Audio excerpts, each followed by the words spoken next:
Irmãos, boa noite, graça e paz. Amém.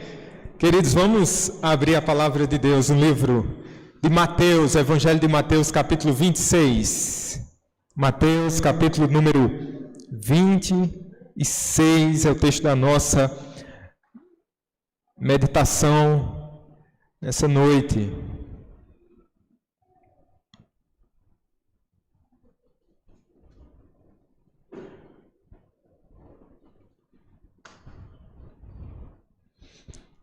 Estamos seguindo os passos de Jesus nos nossos domingos aqui.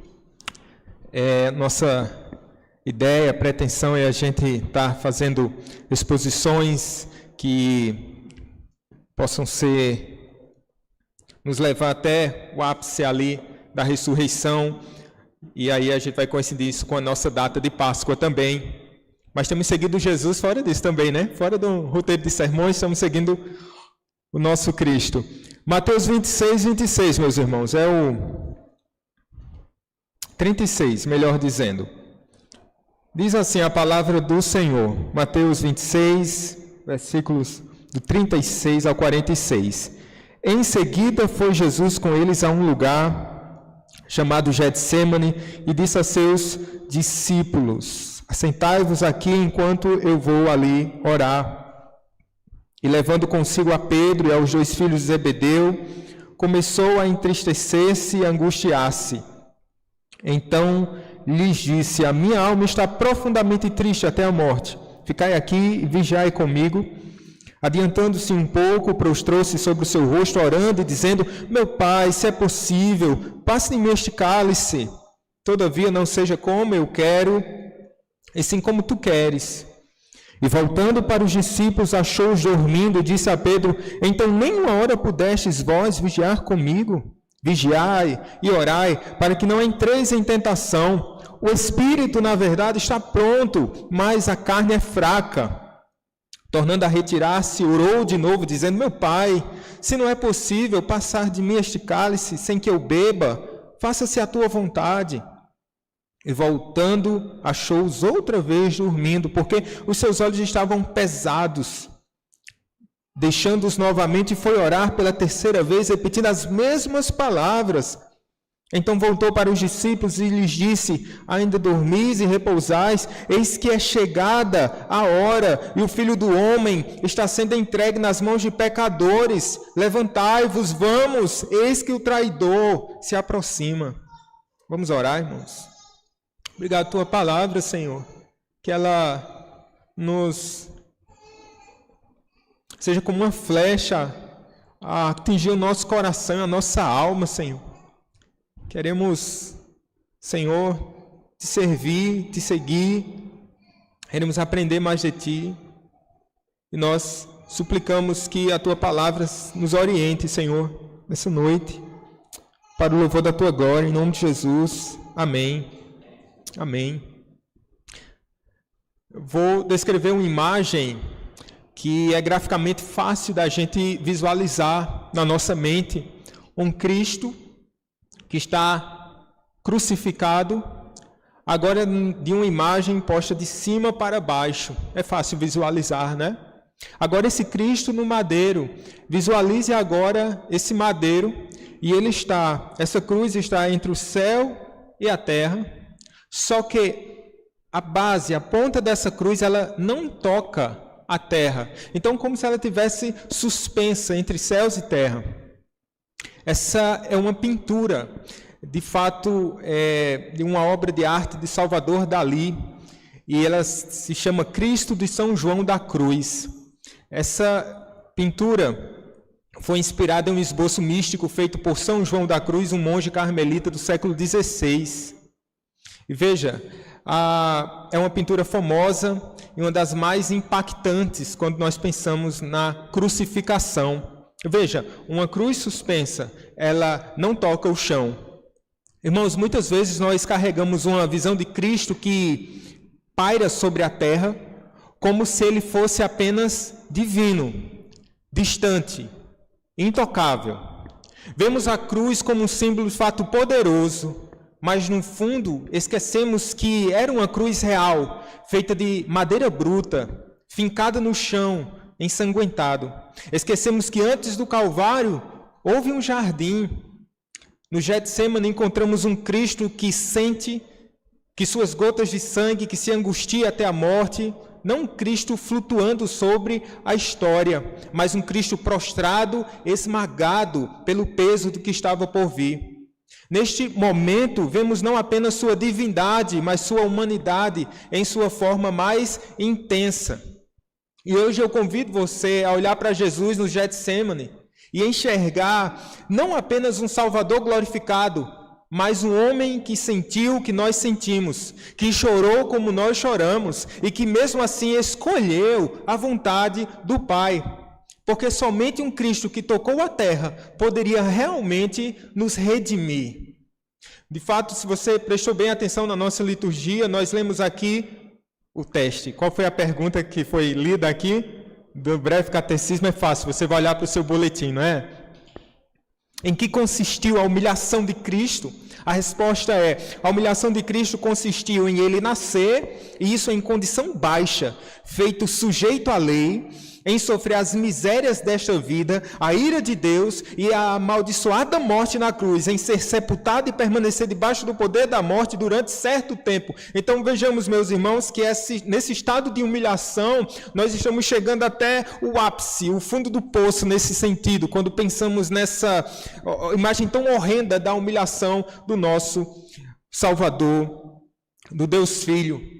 Eu quero olhar para esse texto pensando com vocês nesse Getsemane, nesse momento de dor. Eu quero apontar sobre a profunda aflição de Cristo. Quando nós pensamos em Cristo como uma cruz suspensa, nós não nos debruçamos muito a tratar sobre a humanidade de Cristo. Então nós vemos Cristo como talvez um super-herói, mas talvez alguém sobre-humano, mas que não passava pelas mesmas aflições e as mesmas dores. Esse texto vai escancarar o coração do nosso Salvador. Essa imagem ela é tão profunda que todos os evangelistas eles se encontram no Getsemane. A Escritura nos mostra um Deus Filho, alguém que é de carne e que sofreu verdadeiramente. Eu me impressionei, de certa forma, ao ler tantos autores e a forma como eles tocavam nesse assunto ao adentrar o Getsemane. Perceba, algumas citações aqui, nós vamos ter várias, tá bom? Podemos ir tão perto quanto o amor nos permitir, mas devemos parar onde ele parou, ouvindo com reverência e adoração o que o evangelista nos conta sobre esta hora indescritível. Alexander McLaren nos diz. Charles Spurgeon ele diz assim: caso professemos entender todas as fontes da agonia do Senhor, a sabedoria nos repreenderia com a pergunta: entraste no manancial do mar ou percorreste mais profundo do abismo? Frederick Leahy ele diz assim: o jardim do Getsemane é um lugar muito importante para nós. O Getsemane não é um lugar para apressado turismo teológico. É onde o crente deve demorar, se observar e orar. Getsemane significa prensa de azeite.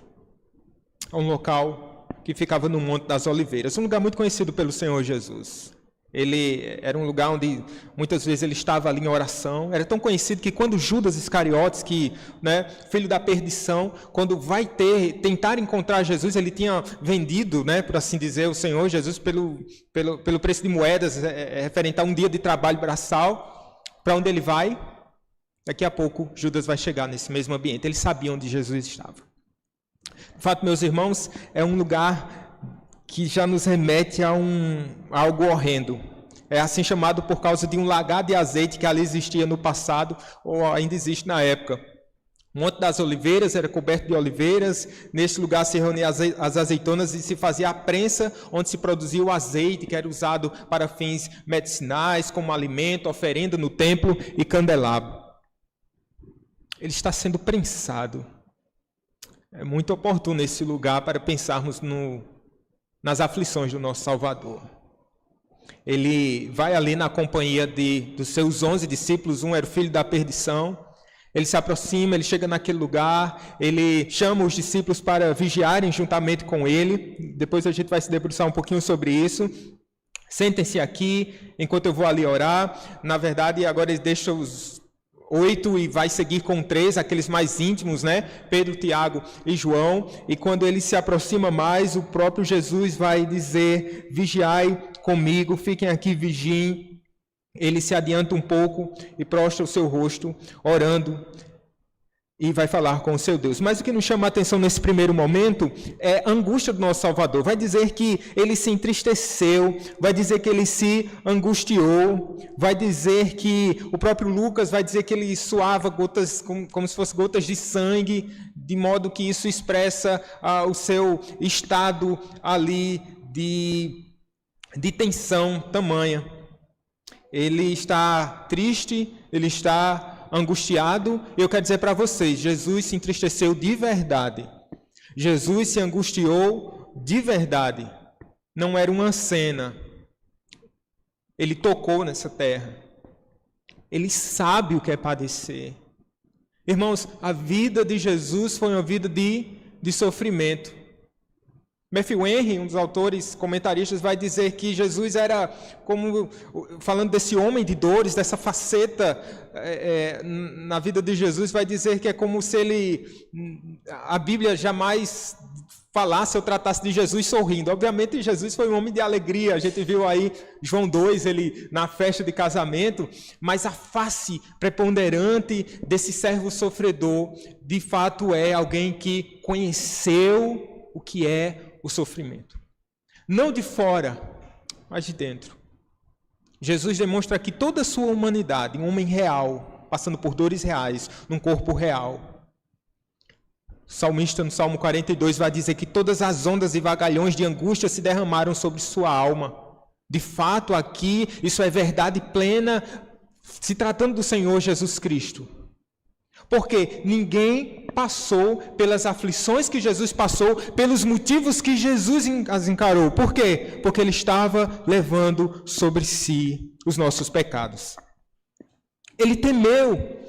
João Calvino vai falar sobre que tipo de temor é esse. Ele diz assim: ele não teve horror da morte simplesmente como uma passagem para fora do mundo, mas porque tinha diante de si o terrível tribunal de Deus, o próprio juiz armado com uma vingança inconcebível. E porque os nossos pecados, cujo peso foi colocado sobre ele, o esmagavam com uma carga imensa.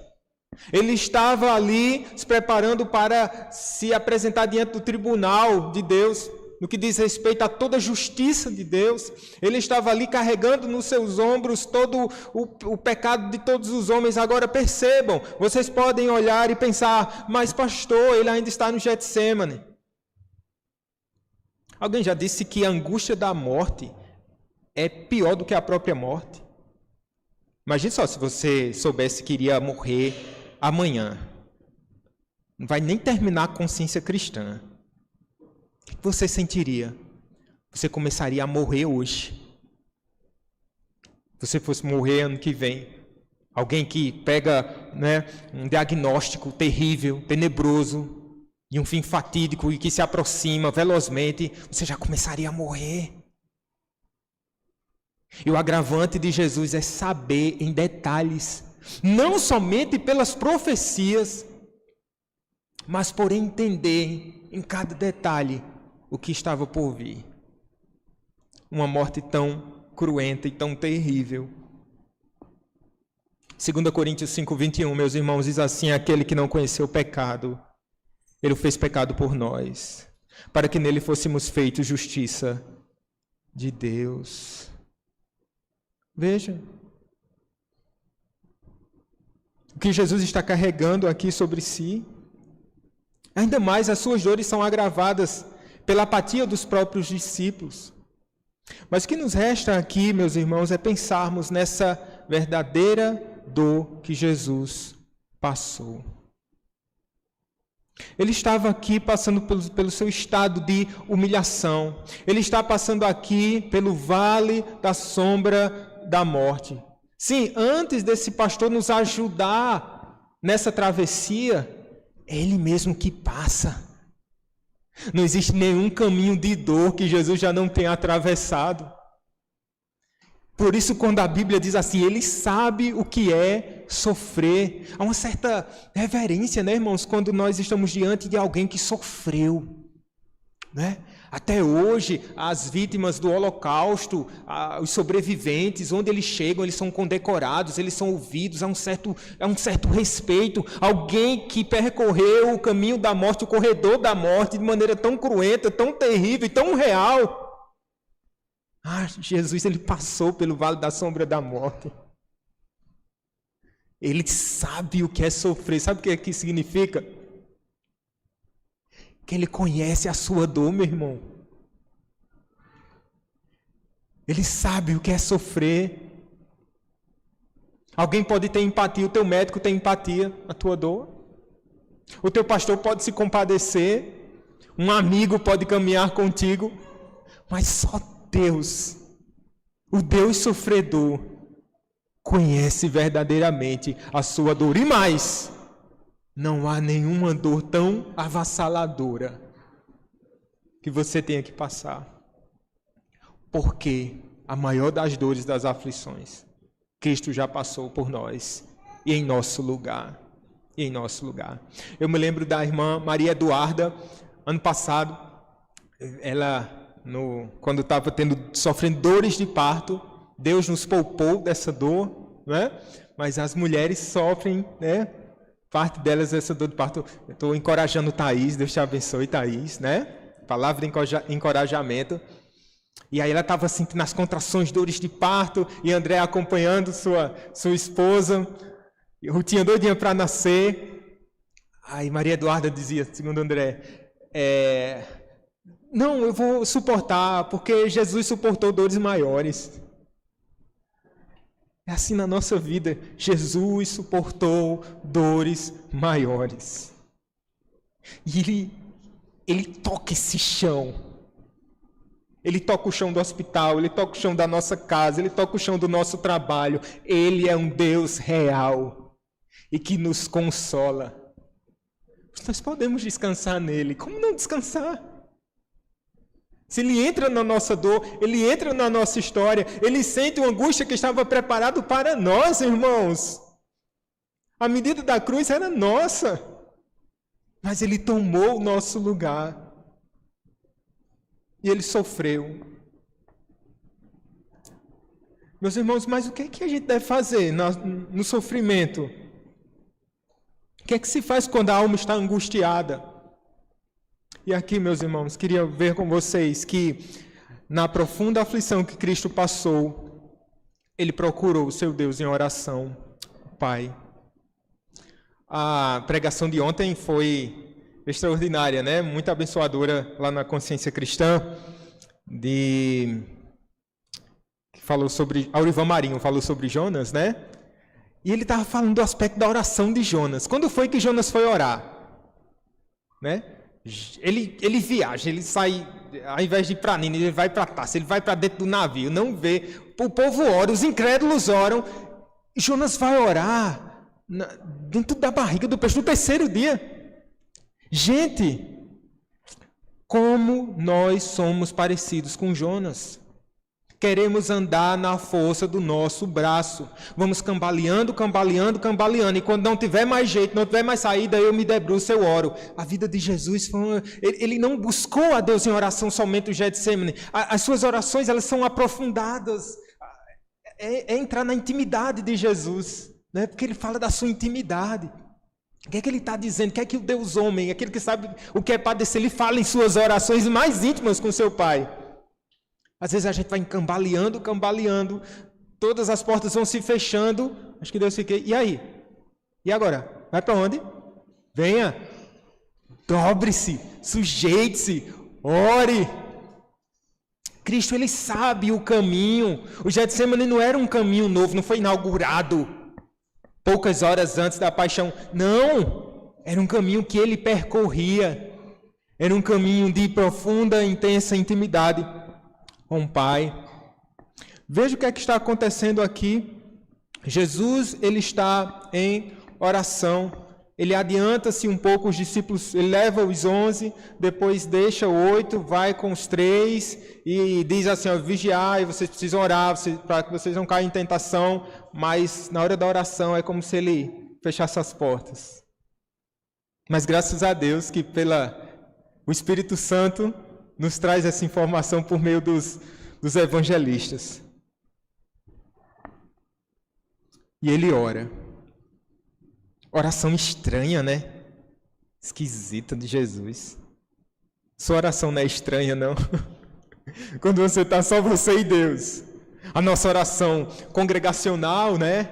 A gente fica, né, olhando de maneira mais superficial. Por mais que a gente ore, por mais que a gente interceda, é um aspecto importante, né? A oração. O pastor Sócrates esteve nessa manhã aqui trazendo uma palavra tão preciosa para nós, falando dessa importância da oração congregacional, mas, meus irmãos, é a nossa oração privada ali, nossa oração íntima, naquela hora que está só você e Deus, e você diz, Senhor, eu estou acabado aqui, meu Deus.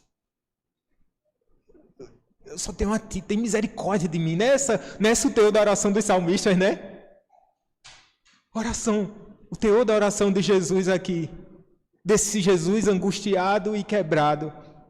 E ele diz, Senhor, tem como, se possível, passe de mim este cálice. E que cálice é esse? Simboliza,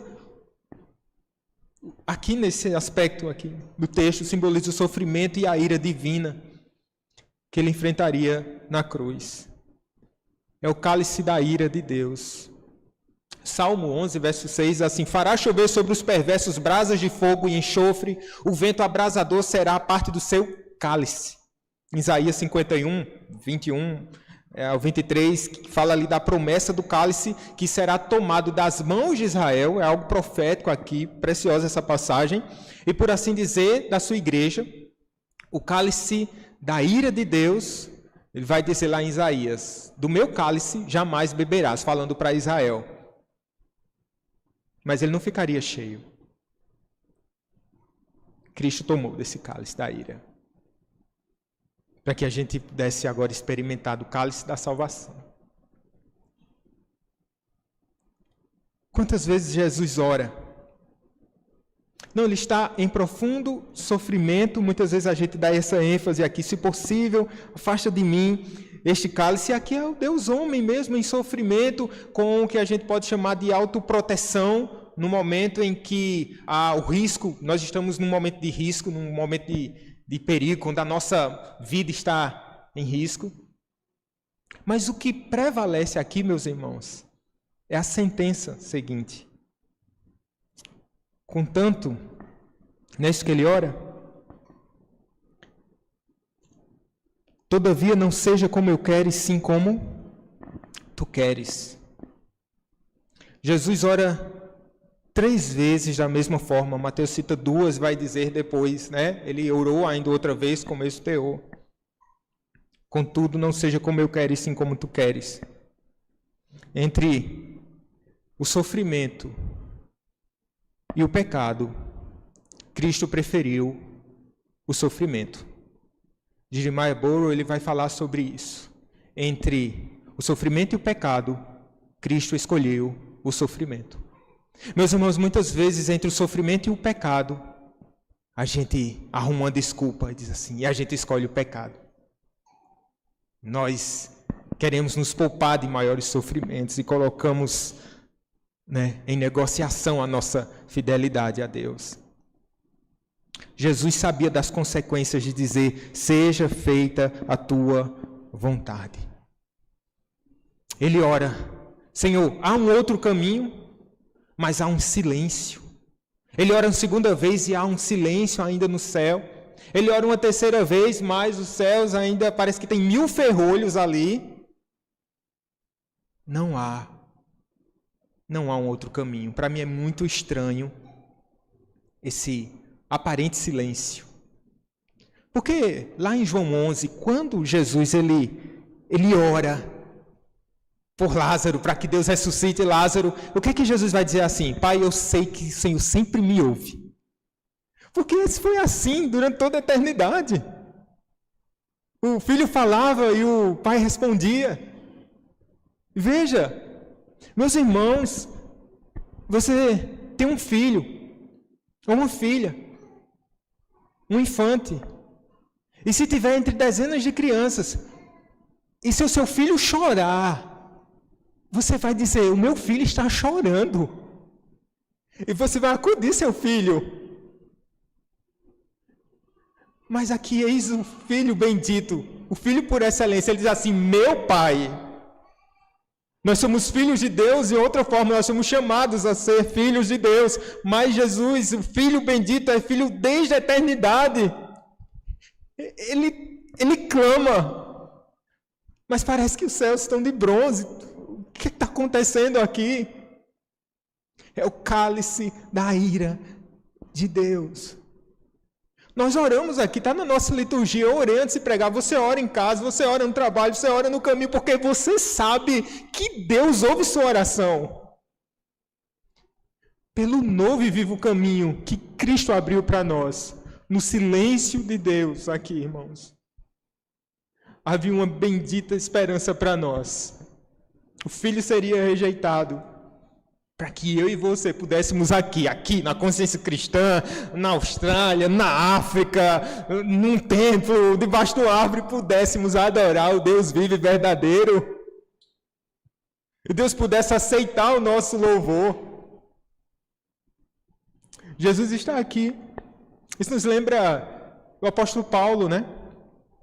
Ele orou 3 vezes, né? Com espinho na carne ali. A gente pensa, foi Paulo, né? Foi Paulo, Senhor, é Paulo orando, lembra? Mas aqui, ó Pai, é o Filho orando. Mas veja a submissão do Filho. A gente está enfatizando aqui a humanidade de Cristo, o seu estado de humilhação. E um dos textos mais profundos no Novo Testamento que tratam sobre a humilhação do Filho é Filipenses capítulo 2.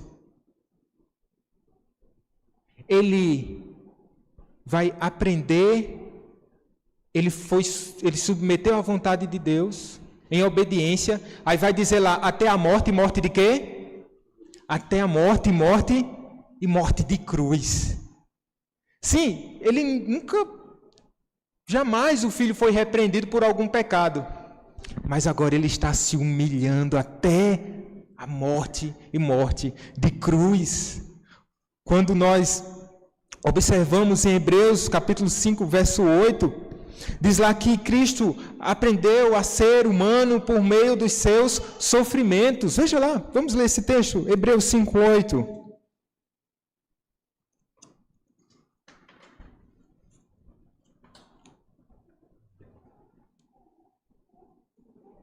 Olha que precioso, versos 7 e 8.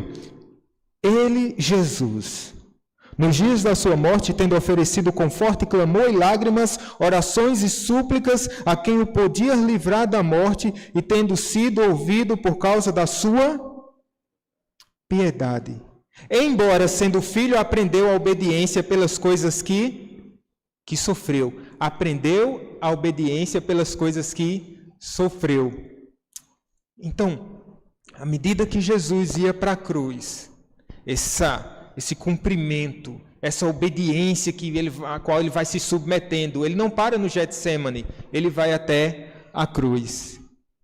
Mas veja, alguém já disse que Cristo aprendeu a ser humano por meio dos seus sofrimentos, e da mesma forma aprendemos a ser como Cristo por meio dos nossos sofrimentos.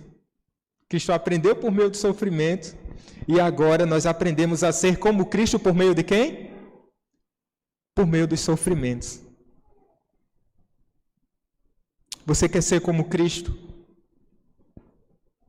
Nós queremos ser como Cristo, nós precisamos aprender a enfrentar o sofrimento piedosamente. Eu estava lembrando, sabe de quem? De Arielle. Não é Arielle, né? Aquela irmã nossa de Brasília que faleceu. Há um tempo a gente acompanhou as postagens dela, né, pelo Instagram, e ela cada passo, e ela sabia que, muito provavelmente, que a morte estava se aproximando, e a forma como ela tratou disso piedosamente, né? Cristo foi tratando e ela foi aprendendo, né? E nós aprendemos através de sofrimentos gritantes, tão avassaladores, mas no nosso sofrimento de cada dia também. Não é o grau de sofrimento, irmãos. Se fosse assim, todos nós deveríamos passar pelos mesmos tipos de aflição. Mas é aprendermos do mesmo Cristo através de sofrimentos diversos. Seus sofrimentos são distintos, são diferentes, né? A causa do meu sofrimento talvez não seja a causa do sofrimento de vocês. O sofrimento de um pastor é muito peculiar, não é maior nem menor, mas tem suas, né? Suas questões, suas peculiaridades. Mas são sofrimentos. Como é que a gente trata? Jesus, ele vai ao Pai em oração. Mas sabe, meus irmãos, eu queria olhar com vocês mais um aspecto, é que mesmo em aflição, Jesus, ele se submete à vontade do Pai. Sim, de fato, ele diz assim, seja feita a tua vontade. E nós oramos. Nós não oramos assim muitas vezes, né? Às vezes com aquele peso, às vezes a gente nem sabe o que é que a gente está orando. Mas Jesus não somente orou, mas ele demonstra que de fato se submeteu, demonstrou que de fato se submeteu à vontade do Pai. Veja, o texto vai nos mostrar que esse Jesus bendito, ele ora 3 vezes, ele chega ao final dessa passagem, diz o verso 45, depois de repreender os discípulos que estavam com sono medonho aqui, então voltou para os discípulos e lhes disse, ainda dormis e repousais, eis que é chegada a hora e o Filho do Homem está sendo entregue nas mãos de pecadores. Levantai-vos, vamos, eis que o traidor se aproxima. Jesus aqui, ele está, mesmo em oração, atento, mesmo quebrado, ele ora. E nós entendemos, como Hebreus nos falou, que ele recebeu a resposta. Ele recebeu a resposta do Pai. 5:8, como eu li para vocês, 5:7 agora, de Hebreus, que diz que nos dias da sua carne, tendo oferecido com forte clamor e lágrimas, orações e súplicas, a quem o podia livrar da morte, e tendo sido ouvido por causa da sua piedade. Ele se submete à vontade do Pai, ele confia no Pai e ele permanece na sua jornada até a cruz. Muitos teólogos vão dizer expressar que Deus ouviu a oração do Filho no ato da sua ressurreição, quando ele ressurge dentre os mortos. Não havia outro cálice, mas Jesus bebe o cálice. E como diz lá em Isaías, que ele veria o fruto do seu penoso trabalho. É uma resposta de oração. Mas eu percebo que a oração ela já tem uma certa resposta aqui nesse texto, pelo fato de Jesus se levantar. Quando você se levanta, não é uma resposta de oração, você está quedado ali, quebrado. Senhor, parece que eu não vou me levantar mais. Já teve essa experiência, aquela noite que parece que não vai acabar mais. Aquela madrugada, parece que os ponteiros... Parece que o relógio parou, você não vai amanhecer o dia, não. E você adormece. E quando você abre seus olhos, você sente de maneira muito clara, as misericórdias do Senhor se renovaram sobre mim. Eu vou me erguer de novo. Eu vou caminhar novamente. O Filho está sendo erguido aqui. Tão precioso, né? Em outro evangelho vai dizer que anjo foi amparar Jesus. Mas ele se levanta. Ele podia ter deixado os discípulos de mão, né? Que sono medonho desse povo. Num momento de tamanha aflição. É porque Jesus é muito educado, ele não passa na cara, né? Eu estou fazendo por vocês, olha. Era para vocês, olha. Mas eu estou fazendo isso. Mas não. Tão gracioso, tão educado o nosso Cristo. Ele é como uma ovelha muda. Amando a sua igreja. Ele deixa os discípulos repreende os discípulos. Mas cá para nós, Jesus não sabia que os discípulos iriam dormir. Ele não sabe quando a gente dorme. Somos seres tão vacilantes. Mas ele vai. Se levantem. Vocês não conseguem. Uma exortação amorosa do Supremo Pastor, né? Que precisa nos chacoalhar, né? Se acordem, levantem-se, isso é bom para vocês. Eu vou seguir o meu caminho, eu vou até a cruz. Mas vocês precisam se fortalecer. Pouco tempo antes, né, durante o ministério de Jesus, sobretudo nessa última parte dos seus dias,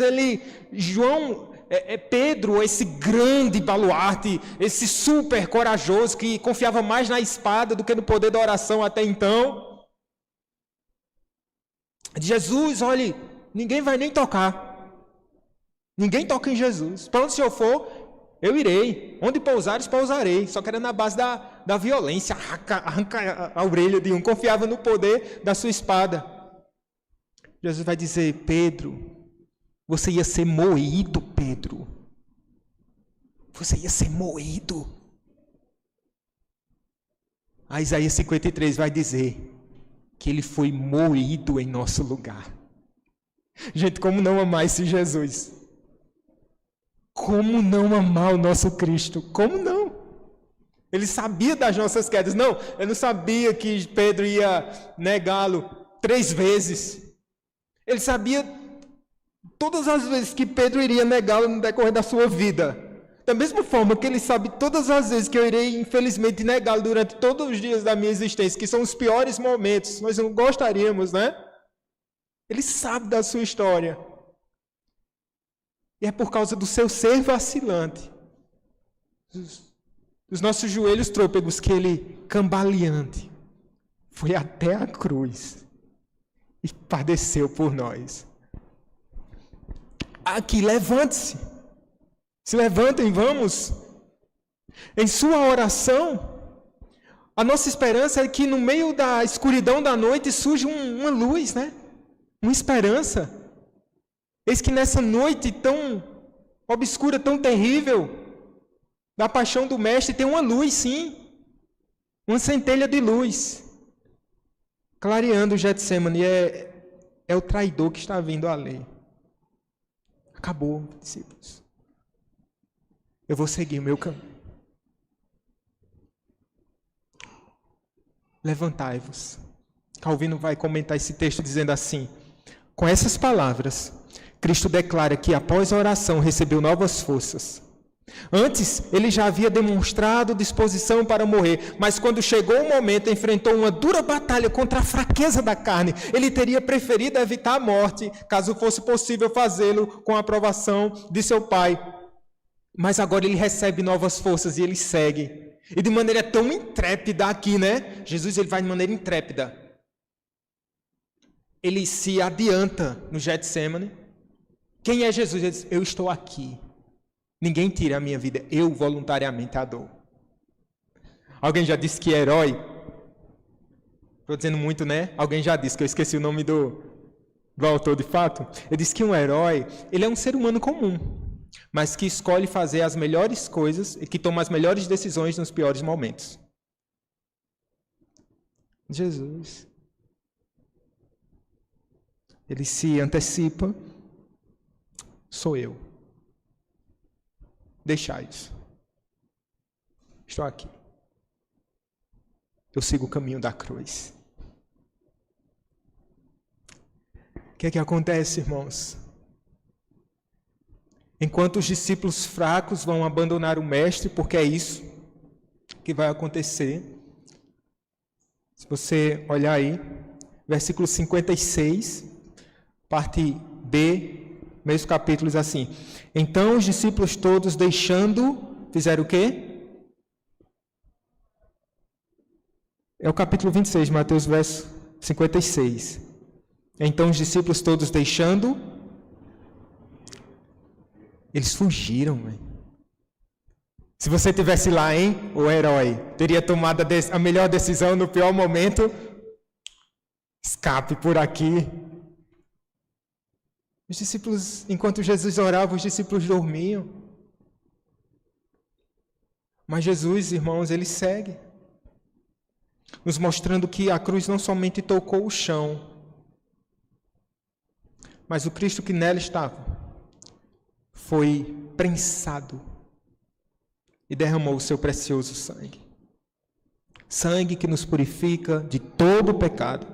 Apocalipse 1:5 vai dizer que aquele que nos ama e em seu sangue nos libertou dos nossos pecados. Aquele que nos ama. Meu Deus, você devia, se fosse Jamerson aqui, diria que a gente deve grifar aqui, né? Com letras douradas, aquele que nos ama. Nunca se esqueça disso. Quando você tropeçar, quando você falhar, lembre-se daquele que te ama. Que enfrentou foi até as últimas consequências. Não, o cálice não ficou pela metade. Ele sorveu, ele bebeu. Sentiu o amargor da ira do seu amado Pai. Mas sabe, meus irmãos, esse Cristo que foi até o fim, ele venceu por nós. Ele se entregou por nós. O que é que nós aprendemos aqui? De maneira breve, e tantas coisas, eu separei essas lições. A primeira delas é de que crentes também passam por aflições. Não se sinta, digamos assim, menos espiritual, menos crente, porque você está passando por depressão, ansiedade, medo. Ela só não pode te levar ao desespero. E você deve evitá-las como consequência de um pecado seu, de fato. Mas pessoas consagradas, elas estão sujeitas a aflições terríveis nessa vida. Mas se lembre também que nós temos o nosso papel, sermos vigilantes em oração. Eu sei, nós sabemos disso. A gente ouve semanalmente, não é? A gente escuta sobre oração, a gente fala sobre oração, a gente prega sobre oração, mas calma, a pergunta é, você ora? Eu posso fazer um compêndio sobre oração, um tratado sobre oração, mas você ora? Ora como se aquilo fosse algo extremamente importante para a sua vida, estar na presença de Deus. No primeiro momento do seu dia, estar em oração. Ao anoitecer, se derramar diante de Deus em oração.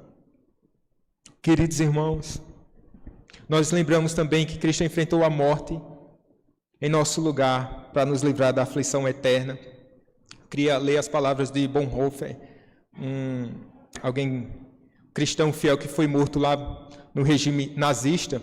Eu peguei essa citação quando os problemas aparecem, viu? Citação de Bonhoeffer, que ele diz assim: em mim há trevas, mas contigo há luz. Estou sozinho, mas tu não me abandonaste. Estou inquieto, mas contigo há paz. Em mim existe amargura, mas contigo há paciência. Teus caminhos ultrapassam o entendimento, mas tu conheces o caminho para mim. O que é que nós devemos fazer? Descansar em Cristo, na obra do Senhor. O que é que sobra para nós? Vamos ler um último texto. Abra no Salmo 116.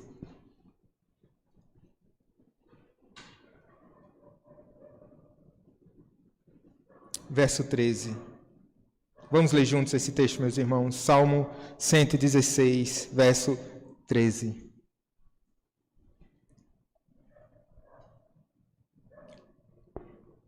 Vamos ler? Tomarei o cálice da salvação e invocarei o nome do Senhor. É tomar o cálice da salvação. Não existe mais angústia, mas a ira eterna. Aquilo que estava preparado para nós, Cristo, nosso herói, se antecipou, tomou, levou sobre si as nossas aflições, a amargura da nossa vida, aquilo que nos esperava, a perdição, a morte eterna. E ele já bebeu e agora nós bebemos do cálice da salvação. Bendito seja o nome do Senhor. Ele que sofreu em nosso lugar. Agora é bom servir ao nosso Deus, queridos. Por isso nós clamamos o nome do Senhor. Por isso nós temos que Ele é o socorro bem presente na hora da angústia. A Ele seja o louvor para sempre, irmãos. Para sempre. Amém? Vamos ficar em pé. Convidar o louvor para cantar.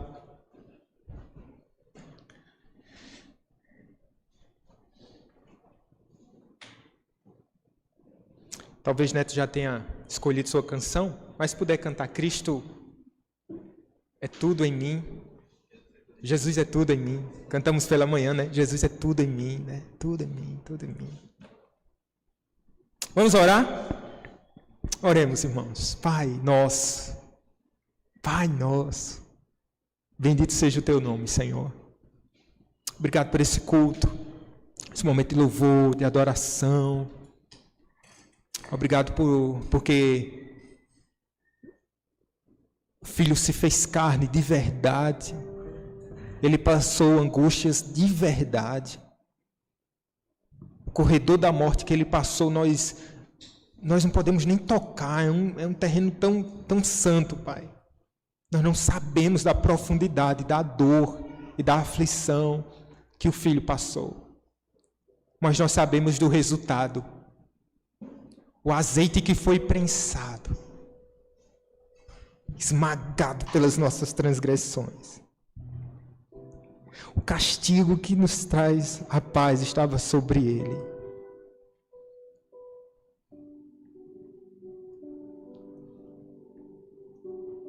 Nós te louvamos, Senhor. Nós te bendizemos, ó Deus.